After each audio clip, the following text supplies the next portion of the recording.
Good morning. पिछले lectures जो हमने भेजे थे आपके पास और वीडियो गया था, तो पिछले लेक्चर्स में पृष्ठ तनाव बता रहे थे, सरफेस टेंशन। और सरफेस टेंशन में हमने बताया था बहुत अच्छे से केस नली क्या है या फिर केशिका तो क्या है, और किसी केस नली में चढ़े द्रव की ऊंचाई के लिए सूत्र H बराबर 2T cos थीटा बटे R रो G, ये चीज हमने निकाली थी, सूत्र को फाइंड किया था। और इसी सूत्र से H प्रोपोर्शनल 1/R बताए थे। R क्या है? नली की त्रिज्या। तो केस नली की त्रिज्या जितनी कम होगी द्रव उतनी ही अधिक ऊंचाई तक चढ़ेगा, अर्थात केस नली जितनी बारीक होगी उसमें द्रव उतना ही अधिक ऊंचा चढ़ेगा या फिर नीचे उतरेगा। ठीक है, तो ये लेक्चर्स पूरे हुए थे केशिकात्व से संबंधित, और हमने कहा था केशिकात्व के कुछ उदाहरण भी बताएंगे। तो उदाहरण से पहले थोड़ा सा कुछ आर्टिकल्स आ रहे हैं, इनके एग्जाम्पल्स के लिए बाद में देखते हैं। पहले पृष्ठ तनाव पर किन चीजों का क्या प्रभाव पड़ता है ये पढ़ना है आपको। संदूषण का प्रभाव पृष्ठ तनाव पर, पृष्ठ तनाव इनसे कैसे प्रभावित होता है ये आपको पढ़ना है। यदि जल की सतह पर कोई धूल या चिकनाई है, जल की सतह पर यदि कोई धूल या चिकनाई है तो फिर पृष्ठ तनाव घट जाता है। तो पृष्ठ तनाव क्या हो जाता है? घट जाता है।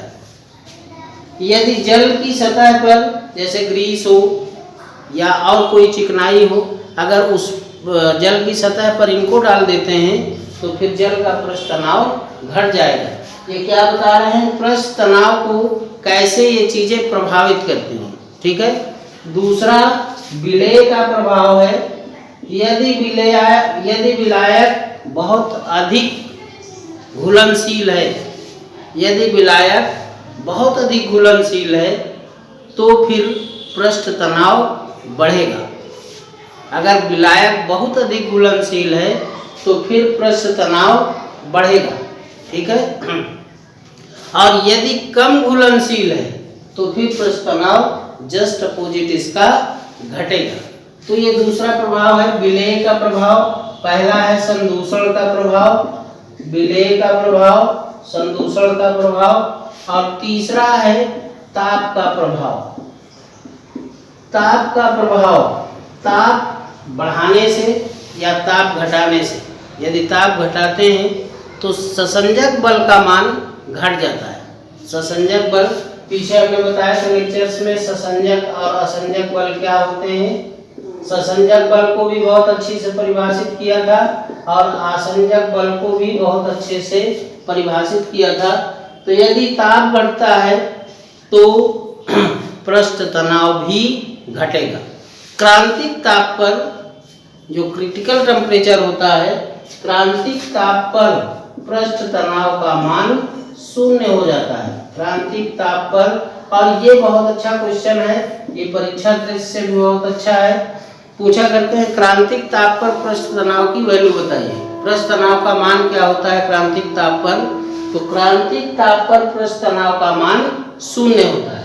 ठीक है, तो ये पृष्ठ तनाव को प्रभावित करने वाले कारक हैं कि इनको घटाने बढ़ाने से क्या प्रभाव पृष्ठ तनाव पर पड़ता है। ठीक है, तो यहाँ से आपका ये 3 प्रभाव हमने बताए, संदूषण का प्रभाव, विलेय का प्रभाव और ताप का प्रभाव। इनकी इमेज भी भेजेंगे, आपको लिखना भी है, कोई डेरिवेशन नहीं है, थ्योरेटिकल है। और इसके बाद हमको केशिकात्व के कुछ उदाहरण, जिनको आपको, हालांकि इस समय सिलेबस से बाहर है हूँ, लेकिन फिर भी अगर पृष्ठ तनाव की चर्चा हो, केशिकात्व की चर्चा हो, केस नली की चर्चा हो और केशिकात्व के व्यवहारिक उदाहरण ना बताए जाए या ना सुने जाए, ना पढ़े जाए, तो थोड़ा इस चैप्टर पे अन्याय जैसा लगता है। तो पृष्ठ तनाव पर आधारित दैनिक जीवन में बहुत सी घटनाएं होती हैं, इनको आप लिखेंगे या नहीं लिखेंगे एनसीईआरटी बुक से सिलेबस देख करके, हालांकि एनसीईआरटी बुक में सिलेबस से बाहर है, लेकिन फिर भी हम इनको बताना, आप नहीं लिखना है, हालांकि हम इमेज भेजने का प्रयास करेंगे, आप लिखिए हो या ना हो। तो पहला उदाहरण जैसे है, लालटेन में मिट्टी का तेल बत्ती जलती रहती है। लालटेन में देखे होंगे जो बत्ती होती है वो जलती रहती है। बत्ती चूंकि धागों से बनी होती है, ऐसा कारण समझिएगा, बत्ती कभी नहीं जलती है। लालटेन या लैंप, कम से कम आपने नाम तो सुना ही होगा, हो सकता है घरों में अब भी हो, हालांकि अब चूंकि मॉडर्न युग में लाइट, इन्वर्टर, इन सब की इतनी व्यवस्था है कि लोग लालटेन और लैंप को सब भूलते जा रहे हैं। लेकिन इसके बाद भी ऐसा नहीं है कि अभी ये बिल्कुल विलुप्त हो गए हैं, अभी यूज में कभी कभी लाए जाते हैं। तो लालटेन में जो बत्ती है वो केशिकात्व के कारण ही, ठीक है, जलती रहती है और हमको रोशनी मिलती है। जो बत्ती होती है वो धागों से बनी होती है। बत्ती किससे बनी होती है? धागों से।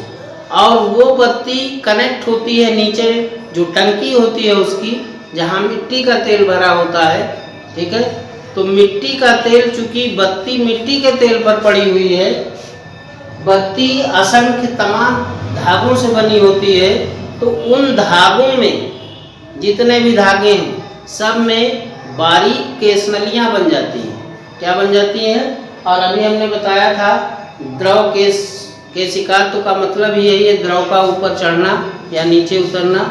तो इन केशनलियों की सहायता से मिट्टी का तेल टंकी से ऊपर आता है और मिट्टी का तेल जलता रहता है। केशिकात्व का बहुत अच्छा उदाहरण है। मिट्टी का तेल ऊपर आता रहता है और मिट्टी का तेल जलता है, ना कि वो बत्ती जलती है, ठीक है।